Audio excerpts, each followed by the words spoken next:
유동성이 풀리기 전이기 때문에 지금은 돈이 있는 사람들만 집을 살 수 있는 그런 상황이기 때문에 서울의 집값이 지금 상승을 하고 있는 것이다. 경기도와 인천까지 그 훈풍이 돌지 않고. 근데 이 유동성이 풀리면서 이렇게 가계대출이 이렇게 폭발적으로 상승을 하는 그 시기가 다시 온다면 경기도 인천 지방에 대한 집값도 엄청나게 폭발적으로 상승할 가능성이 있는 상황인데, 또 다른 점이라고 한다면 오히려 집값이 오르지 않은 금천구, 중랑구, 강북구의 전세가율이 오히려 높아요. 이때지만 이 전세를 많이 내줘서 집값이 상승하고 있다라고 지금 상황에서는 얘기할 수가 없다. 전세가가 매매가의 90%, 심지어 100%를 넘는 그런 거의 뭐 1,000만 원, 2,000만 원으로도 집을 살 수 있을 정도로 갭이 없이 매매가와 전세가가 붙는 그런 시절이 있었기 때문에 전세로 갭 투자를 할 수 있다는 개념이 머릿속에 뇌리에 박혔는데, 전국 평균이 55.2%니까 상당히 격차가 크고 매매 가격이 급등을 하면서 말씀드린 대로 갭 투자에 본인 자금이 있어야 갭 투자도 가능한 상황이에요. 그래서 전세가가 집값을 밀어 올리는 것은 사실이지만 지금의 현 상태에서 전세가가 매매가를 밀어 올리고 있느냐, 그렇지 않다라는 그런 주식의 가격이, 코인의 가격이 상승한다라는 건 그만큼 시중에 유동성이 풀린다라는 얘기이기 때문에 상승을 하고 나면 그것을 팔아서 아파트 시장으로 들어올 가능성을 배제할 수는 없다. 네, 안녕하세요. 담백한 경제 2%입니다. 네, 6월달 말 들어서는 조금 매수세가 조금 가라앉은 분위기가 좀 들기도 해요. 네, 그리고 7월달부터 스트레스 DSR 3단계가 시작되기도 하고 조만간 곧 규제가 있을 예정이라는 얘기도 있어서 아마도 조금은 매수자분들께서 관망을 하고 있는 것이 아닌가라는 생각이 들고요. 그래서 7월달, 8월달에는 서울의 거래량이 아무래도 조금 많이 축소가 될 것으로 그냥 느낌적인 느낌으로 그렇게 예상이 되고요. 화면을 보시면 지금 문재인 정권 때를 비교하면서 문재인 정부 때 딱 이랬는데 새 정권 초반부터 불붙는 서울 집값이라고 해서 지금 이번 주 서울 집값이 0.36% 올랐는데 2018년 9월 이후에 주 단위 상승률로는 최대 상승률을 보이고 있다고 합니다. 2018년이면 문재인 정권 때이고요. 2018년 가격이 폭등하기 시작한 초입이죠. 제가 지금 서울의 집값 상승, 그리고 경기도가 아직 집값 상승을 보이고 있지는 않은데 일부 지역을 제외하고는 지금 서울의 집값 상승이 초입이다라고 말씀을 드렸는데 2018년도이면 거의 집값 상승의 거의 전초입 단계였을 때였거든요. 그래서 2021년도까지 주구장창 올랐으니까 4년 내내 그런 관점에서 봤을 때 지금 서울 집값도 제가 봤을 때는 대세 상승의 초입에 와 있다라고 생각이 들고요. 아파트급이 역대급 불장으로 꼽히는 7년 전 문재인 정부 시절의 급등세를 보이고 있다라는 점이 좀 유사하다. 근데 그때랑 지금이랑 조금 차이가 있다라면 어떤 부분이냐면, 그때는 화면에서 보시면 아시겠지만 2018년도부터 2020년도까지는요 서울의 물량이요 상당히 많았어요. 지금 2026년도부터 2029년도까지의 그 물량을 예상하고 있는 이 물량의 비중을 따져보면 이 문재인 정권 때, 그러니까 요때 이 문재인 정권이 2018년도부터 시작이 됐는데 요때의 물량이 언제 지어진 걸까요?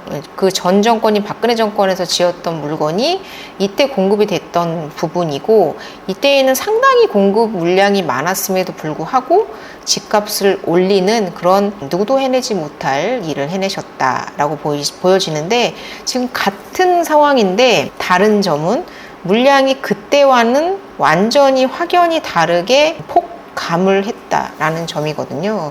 근데 지금 그 외에 비슷한 점이라고 하면 기준금리가 내려가는 것, 그리고 유동성이 풀리는 것, 그리고 경기가 침체돼서 경기를 부양해야 하는 것, 이런 부분들에 대한 공통점들이 다소 있어서 상당히 제가 봤을 때는 2018년도 문재인 정권 때에 비해서 더욱더 폭발적으로 상승할 가능성이 있다. 근데 그때와 다른 점은 또 하나 있다면, 이런 물량적인 대규모 축소, 감소의 부분도 있지만 그때와 다른 점은 토지거래 허가구역이 계속해서 지금 묶여 있었다라는 점이 좀 다른 점이거든요. 그래서 이때는 전세 갭 투자 투자할 수 있는 그런 물량들이 지금보다는 상당히 많았다고 친다면, 그리고 전세대출에 대한 상당한 활성화, 그리고 담보대출도 지금보다는 규제 측면보다는 조금 완화해주고 지원해주는 측면이 더욱더 강했기 때문에 그 어떤 정권보다, 그 어떤 때보다 윤석열 정권 때의 그 가계대출 증가량이 제가 적다고 말씀을 드렸는데, 화면을 보시면 이게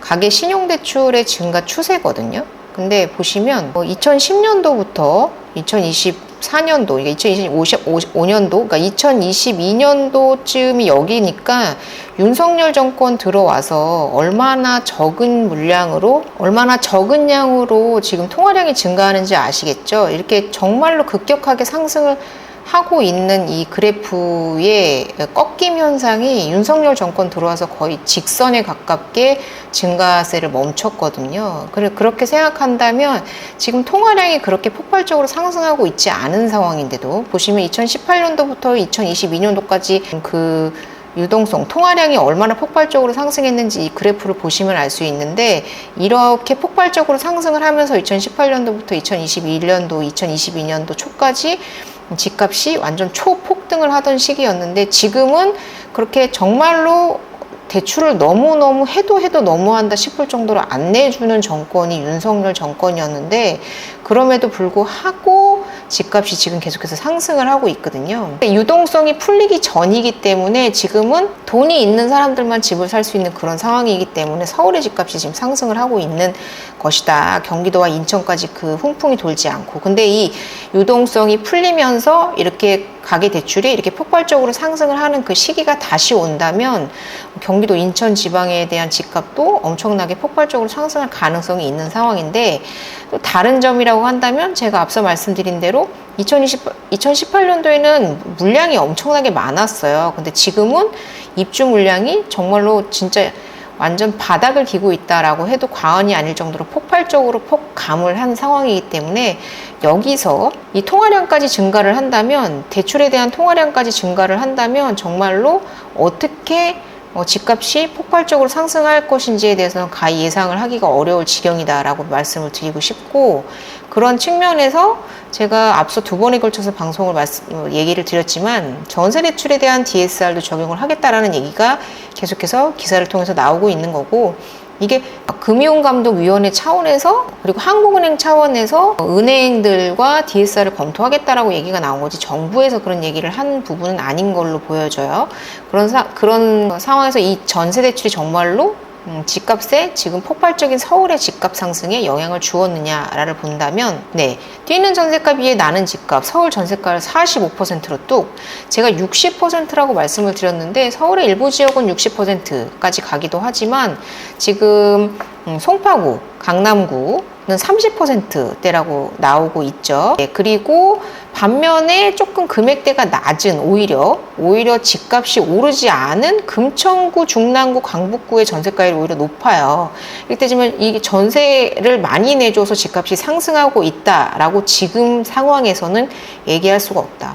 이명박 정부나 특히 박근혜 정권 때는 전세가가 매매가의 90%, 심지어 100%를 넘는 그런, 거의 1,000만 원, 2천만 원으로도 집을 살 수 있을 정도로 갭이 없이 매매가와 전세가가 붙는 그런 시절이 있었기 때문에, 그런 시절을 겪다 보니까 우리가 전세로 갭 투자를 할 수 있다는 개념이 머릿속에 뇌리에 박혔는데, 지금은 보시면 오히려 금천구, 중랑구, 강북구 같은 이런 집값이 오르지 않는 곳의 전세가가 높은 편이고, 그리고 집값이 폭발적으로 상승하고 있는 송파, 강남 이런 지역들의 전세가가 30%도 밑돌고 있는 상황으로 봤을 때 갭 투자에 의한 것이 아니다. 그리고 강남, 서초와 송파, 그리고 압려, 목성 등과 같은 그런 주요 지역들은 지금 토지거래 허가구역으로 묶여있기 때문에 전세와 관계없이 무조건 실거주를 해야 되는 상황이라, 전세대출을 내줘서 집값이 오르는 게 아니다 라고 말씀을 한번 다시 드려보고 싶고요. 그래서 지금 전체적으로 전세가 비해 나는 집값이라 전세가율이 45%로 뚝 떨어진 상황이고, 해서 집값이 뛰자 전세가율도 양극하다. 서초 37%, 금천 61%. 그래서 서울 평균이 45.2%로 많이 떨어진 상황이에요. 제가 60%라고 지난번에 말씀을 드렸는데, 지금 서울 평균이 45.2%라고 합니다. 전국 평균이 55.2%니까 상당히 격차가 크고, 매매 가격이 급등을 하면서 말씀드린 대로 갭 투자에 본인 자금이 있어야 갭 투자도 가능한 상황이에요. 그래서 전세가가 집값을 밀어 올리는 것은 사실이지만 지금의 현 상태에서 전세가가 매매가를 밀어 올리고 있느냐, 그렇지 않다라는 걸 제가 말씀을 드리는 거고, 전세가는 전세가 나름대로 상승 중, 그리고 매매가는 매매가 나름대로 상승 중. 그런데 이게 서울이 미친 듯이 올라가는 이유는 지금 집이, 제가 앞서 말씀드린 집에 대한 공급이 이렇게 부족해요. 앞으로 서울에 집을 안 질 거란 말이에요. 그러니까 당연히 집값이 오를 거라는 기대 심리가 강력하게 작용을 하면서 지금 집을 너도 나도 서울에 집을 사고 있는 상황이다, 이렇게 말씀을 드려야 될 것 같고, 네, 집값 더 오를 걸 기대 심리가 3년 8개월 만에 최고치에 다다랐다고 해요. 제가 지난번에도 소비자 심리 지수가 135를 돌파하면서 정말 역대 최고를 지금 기록하고 있다라고 했는데, 이게 3년 8개월이 아니고 거의 7년 가까이 만에 최고치를 기록하고 있다라고 해요. 그래서 이게 기대 심리가, 그러니까 소비가 진작될 거다, 소비가 부양될 것이다 라는 기대감도 있지만, 반대로 집값이 상승할 것이다 라는 기대감도 함께 있는 것이기 때문에, 이게 지금 주택가격 전망 지수도 올라가고 집값이 더 오를 것이라는 기대 심리가 역대 지금 최고를 기록하고 있다라는 점도 한국은행에서 얘기를 하고 있는 부분이기 때문에, 가계 신용대출이 얼마나 늘지 못하게 눌렀는지를 볼 수 있는 이 상황에서 이 문재인 정권 때 폭발적으로 상승하던 가계대출을 한번 보십시오. 이게 그 민주당 쪽에서 그 가계대출에 대해서 얘기를 할 게 없는 것이, 윤석열 정권에서는 진짜 많이 대출을 눌렀단 말이에요. 근데 이렇게 폭발적으로 상승시켜 놓고 가계대출에 대해서 정권 내내 가계대출에 대한 심각성에 대해서 한국은행과 함께 콩짝을 맞추면서 그런 얘기를 했는데, 그 어떤 정권보다도 대출을 안 내줘서 탈이었던 정권이었는데도 불구하고 이런 대출 규제가 전혀 집값을 잡는 데 영향을 주지 못했고, 오히려 서민들은 대출을 받아서 집을 사야 되는 상황이기 때문에 경기도, 인천, 지방은 오히려 이런 대출 규제로 인해서 침체가 되었고, 오히려 서울, 대출을 많이 받지 않고도 집을 살 수 있는 서울 지역은 집값이 상승하면서 우리 양극화를 초래하는 그런 결과를 낳았다, 이렇게 볼 수 있을 것 같아요. 가계 신용대출에 대한 통화량이 정말로 폭발적으로 상승하다가 윤석열 정권에서 꺾였단 말이에요. 근데 지금 이런 상황에서 아파트에 지금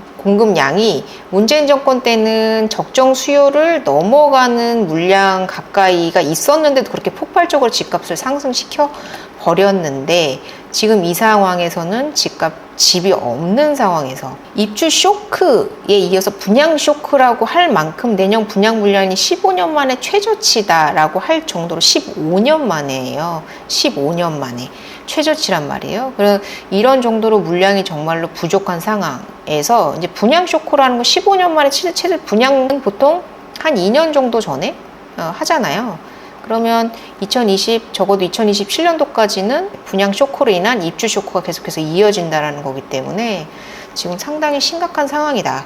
그래서 공급도 없는데 지금 윤석열 정권에서는 대출도 꽉꽉 눌러놨는데, 이거를 지금 통화량을 추경 35조 예상하고 있고, 그리고 지금 소상공인에 대한 그런 빚 탕감으로 인해서 16조 예상하고 있고, 그리고 한국은행에서도 금리 인하, 경기 침체로 인한 금리 인하가 계속해서 예상되고 있는 상황이기 때문에 여러모로 지금 유동성이 풀리고 있는 상황이고, 지금 그리고 주식도 되게 많이 오르고 있잖아요. 주식이 오르면 우리나라는 보통 국장에서 번 돈으로 부동산에 투자하는 경향이 상당히 높기 때문에, 국장이 많이 오르게 되면 거기서 번 돈으로 장기 투자를 하신다기보다는 그 돈을 가지고 부동산으로 들어오시는 경향이 높기 때문에, 코인에서 번 돈, 주식으로 번 돈으로 부동산에 투자하시는 경향이 높기 때문에 그때와 비슷해요. 코로나 때랑 비슷해요. 그때도 주식 그리고 코인이 엄청나게 폭발적으로 상승하면서 코인으로 돈 버신 분들이 집을 사시는 분들이 많으셨거든요. 그래서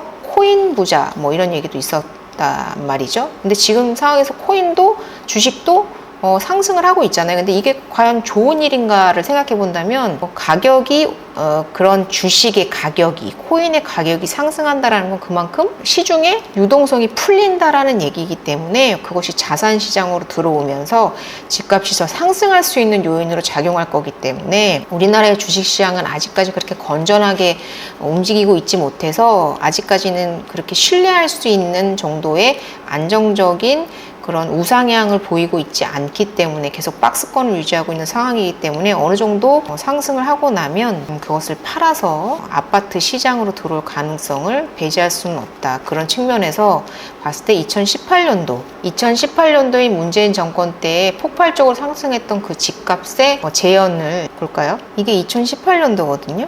네, 2018년도부터 시작해서 폭발적으로 상승했던 이 집값이 재현될 가능성이 상당히 다분하다라고 말씀을 드리면서, 제가 6월달이 넘어가면 이제 집 사기 어려울 것이라고 제가 말씀을 드렸는데, 그 이유가 이제 폭발적으로 집값이 상승하는 것이 추격 매수하기 무서워서 이제 집을 사기 어려울 것이라고 말씀을 드렸는데, 지금 너무 많이 올랐어요. 단기적으로 지금 단기 과열이다 할 수 있을 정도로 서울의 집값이 너무 많이 올랐기 때문에 경기도로 눈을 돌릴 것이냐 그러지 않을 것이냐는 뭐 정부의 정책에 달렸겠고 뭐 시장의 흐름에 달렸겠지만, 어찌됐건 만약에 그렇지 않다고 한다면 이 단기 과열 속에서 과연 추격 매수할 수 있는 그런 배짱이 있느냐를 본다면, 그리고 그럴 만한 가치가 있느냐를 본다면 조금 저도 주의를 요해야 된다라고 생각해요. 안 팔리던 집도 대세 상승장에서는 팔리거든요.